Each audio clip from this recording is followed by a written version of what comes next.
लोकशाही आहे, ज्यांना बसायचं त्यांना बसवा, उगाच प्रेशर करू नका. आपल्या सर्व मगासपासून बसलेले सर्व मान्यवर नेते, कार्यकर्ते, बंधू आणि भगिनींनो, व्यासपीठावर बरेच मान्यवर आहेत. वेळ बराच झालाय आणि पारनेर तालुक्यात पुढची सभा आहे. फार वेळ नाही लागत, पण 1.25 तास लागतील.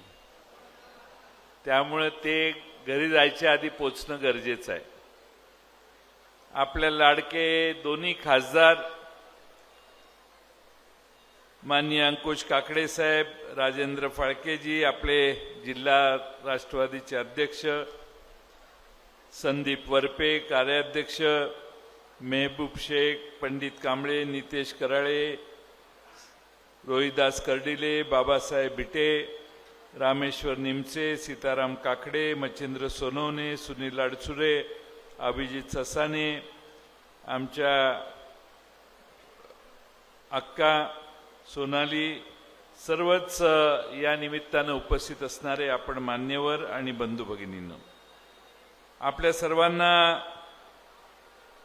उद्याच्या विधानसभेचे वेध लागलेले आहेत आणि लोकसभेच्या निवडणुकीत आपण सगळ्यांनी एक मोठी क्रांती केली आणि धनशक्ती विरोधी एक सामान्य कुटुंबातला माणूस निवडून दिला आणि सगळ्या नगर जिल्ह्याने दाखवलं की सामान्य माणसांची ताकद काय असते. म्हणून तुमचं सगळ्यांचं पहिल्यांदा अभिनंदन. लोकसभेच्या निवडणुका कशा झाल्या हे मी सांगून आपला वेळ घेणार नाही, पण त्या निवडणुकांमध्ये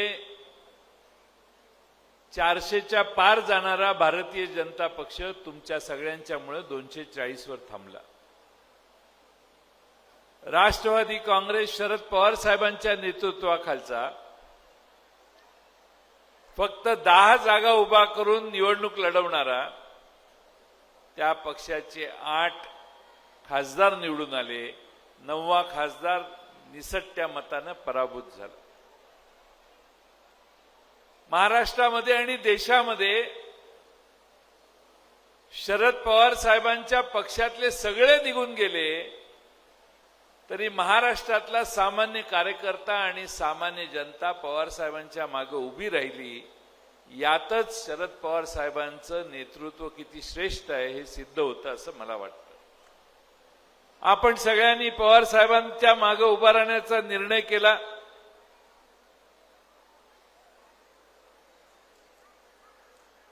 आणि हा निर्णय होत असताना महाराष्ट्रामध्ये अनेक मतदारसंघामध्ये पवार साहेबांच्या मागे, अगदी आता कराळे मास्तर मगाशी भाषण करून गेले, त्या वर्ध्यात देखील पवार साहेबांच्या मागे लोकांनी ठामपणाने उभा राहण्याचा निर्णय घेतला. तिथेही तुतारी निवडून आली. अलीकडच्या काळात तुतारीचं महत्व फार वाढलंय. जो तो तुतारीवर उभा राहण्यासाठी इच्छुक आहे. अनेक मोठमोठे नेते मला भेटतात आणि सांगतात की आमच्या मतदारसंघात फिरल्यावर लोक आम्हाला सांगतात की तुतारीवर उभा राहायचंय म्हणून तुमच्याकडे आलोय. अनेक लोक घटस्थापनेची वाट बघतायत. मुहूर्त काढून ठेवलेला आहे. मुहूर्तावर राष्ट्रवादी काँग्रेसमध्ये प्रवेश करायची देखील इच्छा अनेकांची आहे. आणि म्हणून महाराष्ट्रातलं उद्याचं चित्र प्रचंड वेगळं बदललेलं दिसेल आणि या बदलत्या चित्रात महाविकास आघाडी सत्तेत येईल आमची सगळ्यांची आता खात्री आहे. आज राहुरीपर्यंत ही शिवस्वराज्य यात्रा आली आहे. या शिवस्वराज्य यात्रेला 8 ऑगस्ट पासून आम्ही सुरुवात केली. 50-60 पेक्षा जास्त मतदारसंघात आम्ही गेलो. लोकांनी प्रचंड प्रतिसाद दिला. आमची खात्री झालेली आहे की महाराष्ट्र परिवर्तनासाठी सज्ज आहे. आणि त्यासाठी तुम्हा सगळ्यांचं योगदान देखील महत्वाचं राहणार आहे. प्राजक्त तनपुरेंना मागच्या वेळी आपण निवडून दिलं. या मतदारसंघातली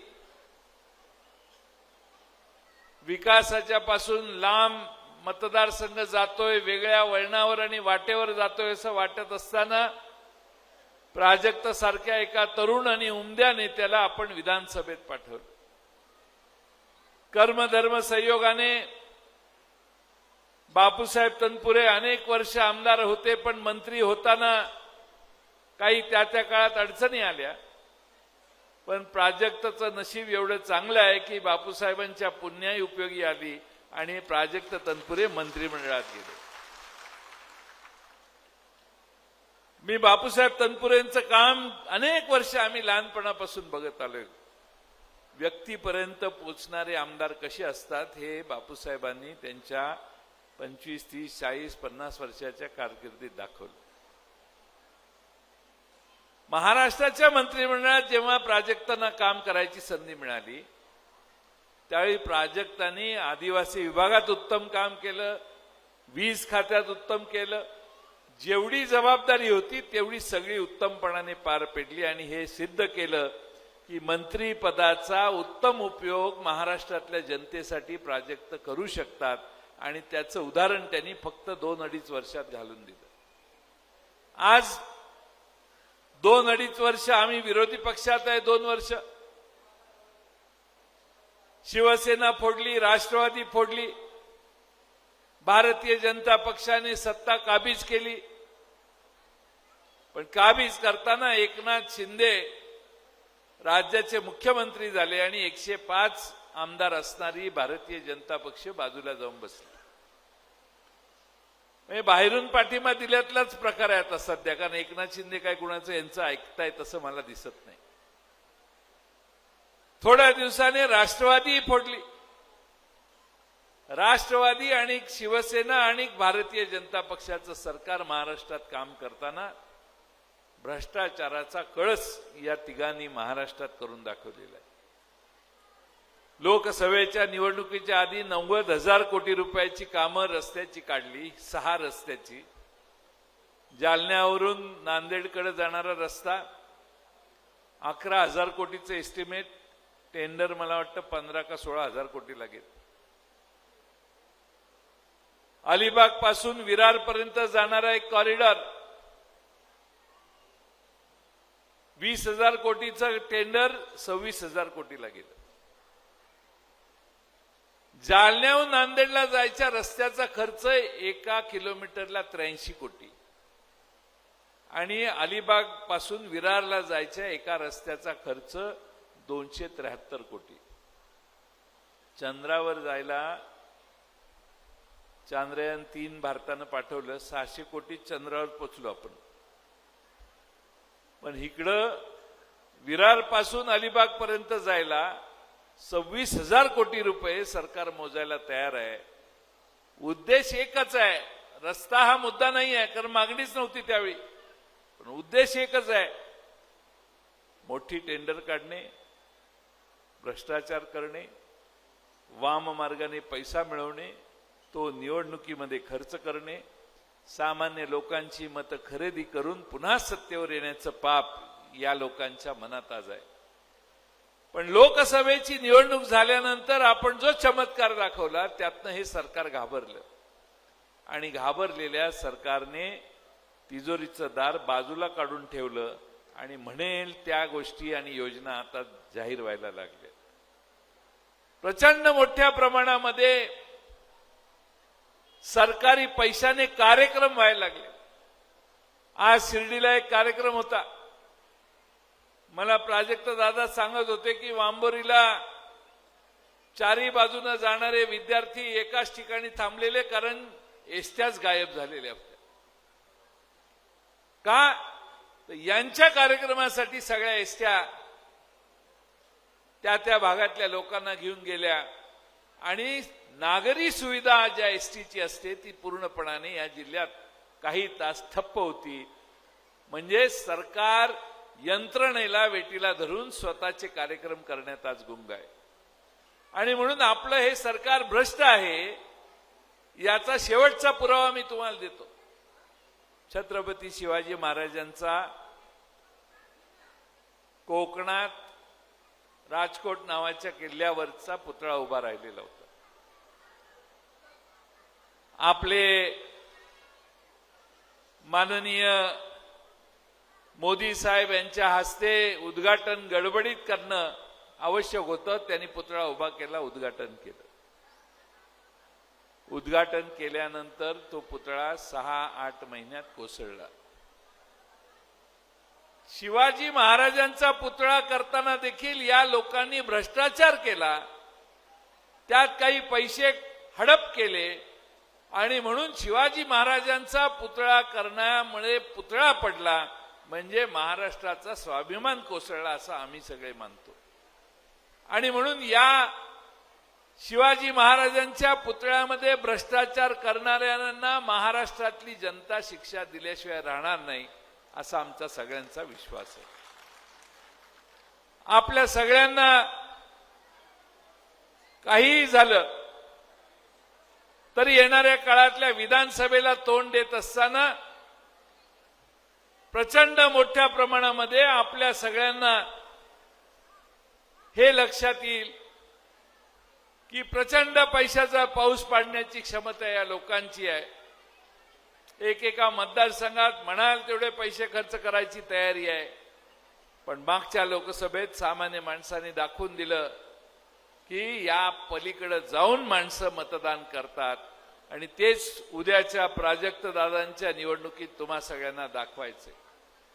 आता आमचे विरोधक महाविकास आघाडीचं सरकार निवडून येणार या कल्पनेनं घाबरलेले असल्यामुळं महाविकास आघाडीची मतं कशी फोडायची ह्याचं नवं राजकारण सध्या चालू आहे.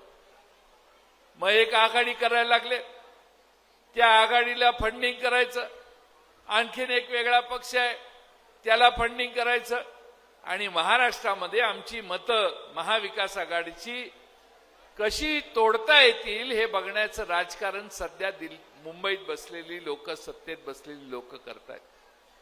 माझी आपणा सगळ्यांना विनंती आहे की उद्याच्या निवडणुकांमध्ये 4-2 उमेदवार जादा उभे राहिले तरी आपण विचलित होऊ नका.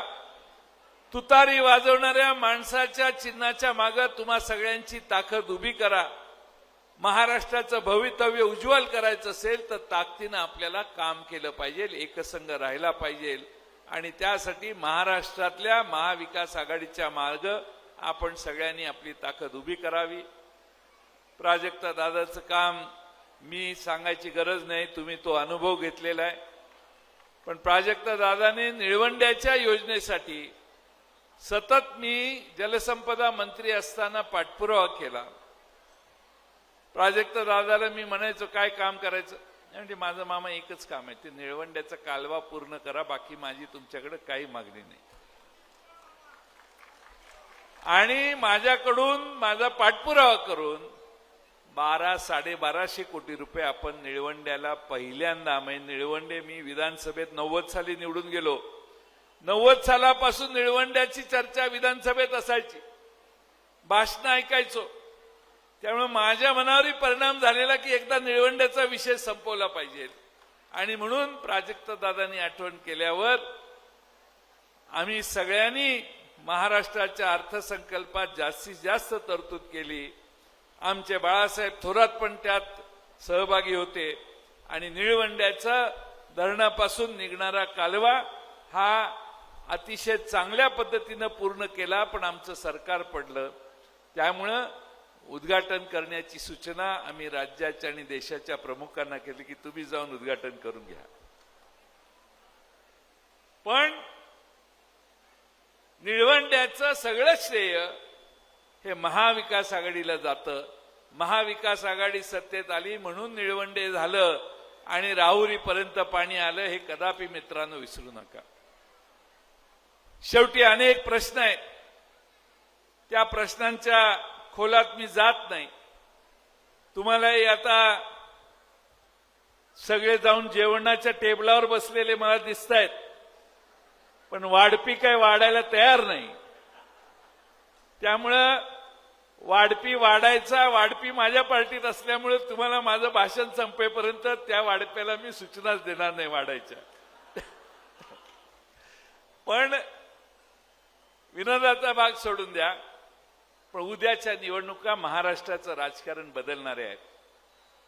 तुम्ही सगळ्यांनी ताकदीनं जागृतीनं मतदान करणं जास्त गरजेचं आहे. आमच्या मागे लोकसभेच्या वेळी महाराष्ट्रात देशातलं आरक्षण रद्द करण्याचा प्रयत्न आहे, देशातली घटना बदलण्याचा प्रयत्न आहे, देशातल्या अल्पसंख्याकांना अडचणीत आणण्याचा प्रयत्न आहे. म्हणून हे सगळे घटक ताकदीनं उभा राहिले. आता षडयंत्र चालू आहे, त्यांचा बुद्धिभेद करण्याचं महाराष्ट्रात काही लोक काम करायला लागलेली आहे. आणि महाराष्ट्रामध्ये जातीय दंगली कशा होतील हे बघण्यासाठी भारतीय जनता पक्षाचे आमदारच महाराष्ट्रात फिरून हिंदू खतरे में सांगायला लागले. म्हणजे ह्यांचं सरकार असतं त्यावेळी हिंदू खतरेमध्ये असतात, हे विसरू नका. आमचं सरकार होतं त्यावेळी हिंदू खतरेमध्ये कधी नव्हते.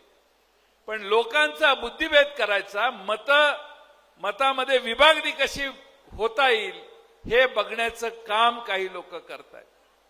कायदा व सुव्यवस्थेबद्दल न बोललेलं बरं. गृहमंत्र्यांचा जिल्हा नागपूर, टेबलवर बसून पोलीस स्टेशनमध्ये पोलीस जुगार खेळतात नागपूरमध्ये. टीव्हीवर बघितलं असेल तुम्ही. दर 8-10 दिवसांनी आमच्या महिलांच्यावर बलात्कार होतो, अतिप्रसंग होतो, लहान बालकं सुरक्षित नाही तशी भावना महाराष्ट्रातल्या सगळ्यांच्या मनात येते. कारण कायदा व सुव्यवस्थेचे धिंदवडे महाराष्ट्रात निघालेले. राज्याच्या मुख्यमंत्र्यांची शेवटची जबाबदारी आहे की कायदा व सुव्यवस्था महाराष्ट्रात टिकली पाहिजे. पण हे एवढे सगळे आपापल्या कामात गुंतलेले आहेत की महाराष्ट्रामध्ये कायदा व सुव्यवस्था, महिला सुरक्षित नाहीत ही भावना लोकांच्यात आहे.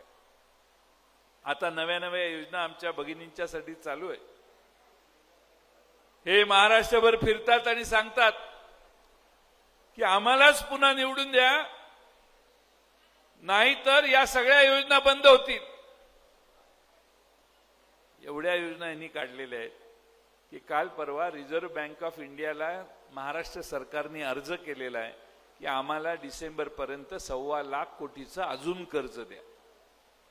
8 लाख कोटीपर्यंत आपण कर्जात आहेच, परत 1.25 लाख कोटी रुपयाचं कर्ज मागितलंय. दर आठवड्याला 6,000, 4,000, 5,000 अशा टप्प्याने महाराष्ट्र सरकारने अर्ज केलेला आहे रिझर्व्ह बँक ऑफ इंडियाला कर्ज मागणीचा. म्हणजे सत्तेतनं जाण्याची तयारी हे सरकार करतंय. सत्तेतनं गेलो तर पाक तिजोरी मोकळी झाली पाहिजे, सत्तेत आलो तर बघू काय करायचं. तर अशी भावना सत्तारूढ पक्षाची महाराष्ट्राच्या इतिहासात आजपर्यंत मी कधी बघितली नाही. बेजबाबदारपणाने अनेक घोषणा करण्याचं काम हे सरकार करतंय आणि वरून सांगतं की आम्ही नाही राहिलो की यार योजना बंद होती. मी आपणाला महाविकास आघाडीच्या वतीनं वचन देतो की आमचं सरकार येणार आहे आणि सरकार आल्यानंतर आमच्या आया बहिणींच्यासाठी चालू असणाऱ्या योजना अधिक चांगल्या बळकट पद्धतीनं त्यांच्यापर्यंत पोहोचवण्याचं काम आम्ही करू. महाराष्ट्रातली महागाई कमी करण्याचं काम आमच्याकडून होईल. महाराष्ट्रातला कपास असेल, सोयाबीन असेल, कांदा असेल, या सगळ्या पिकांना ताकदीनं मदत करण्याची भूमिका आमच्या सरकारची असेल. आणि मगाशी खासदार साहेबांनी सांगितलं त्या दुधाला आधारभूत किमतीमध्ये देण्याचं काम आणि दुधाचा दर कमी झाला तर तात्काळ सरकारच्याकडून मदत होण्याचं काम हे महाराष्ट्रात आमचं महाविकास आघाडीचं सरकार सत्तेत येईल. त्यासाठी आम्ही सगळे तुम्हाला जाहीरनाम्याच्या रूपाने देणार. आणि शेवटचं सांगतो, राहुरीनं मागितलं आणि आम्ही दिलं नाही असं इस्लामपूरकरांनी कधी केलेलं नाही. त्यामुळं दिवसा वीज देण्याची व्यवस्था आम्ही करून दाखवू आणि तीही प्राजक्त दादाच्या नेतृत्वाखालीच आम्ही महाराष्ट्रात दिवसा वीज देण्याची व्यवस्था करून दाखवू एवढीच सूचना करतो. पाहिजे ना दिवसा वीज, महाराष्ट्रात मागणी आहे आणि त्यासाठी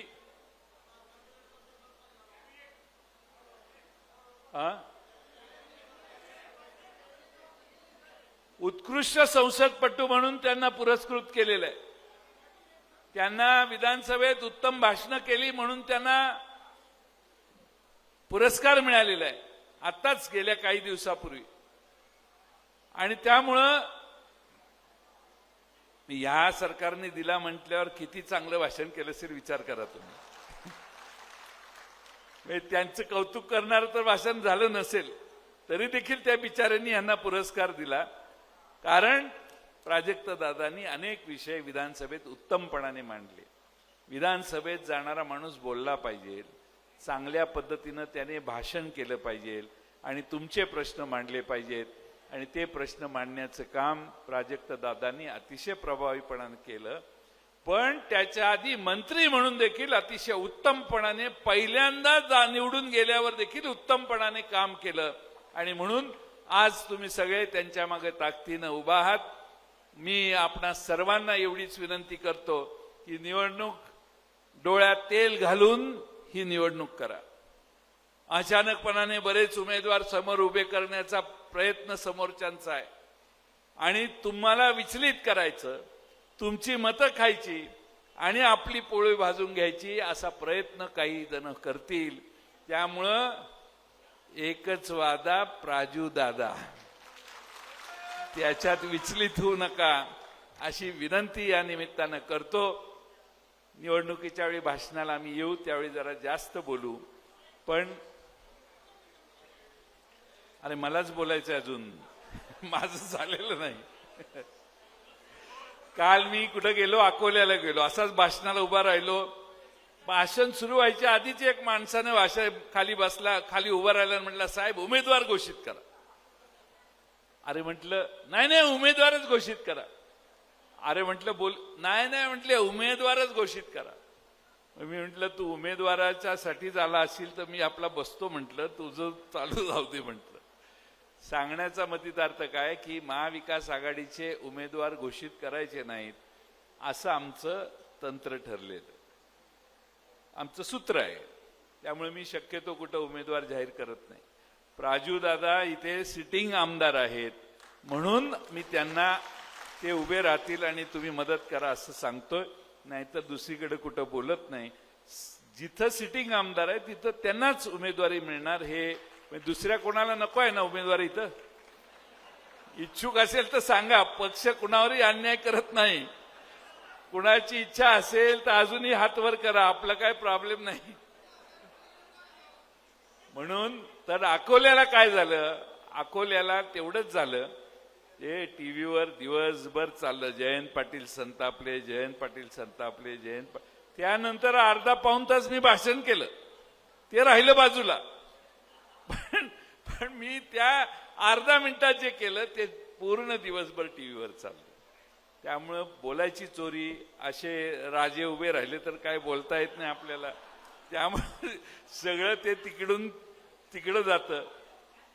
माझं झालंच नाही राजा, तुझं मी बसल्यावर तुझंच ऐकायला सगळे बसतील, माझं काय म्हणणं नाही.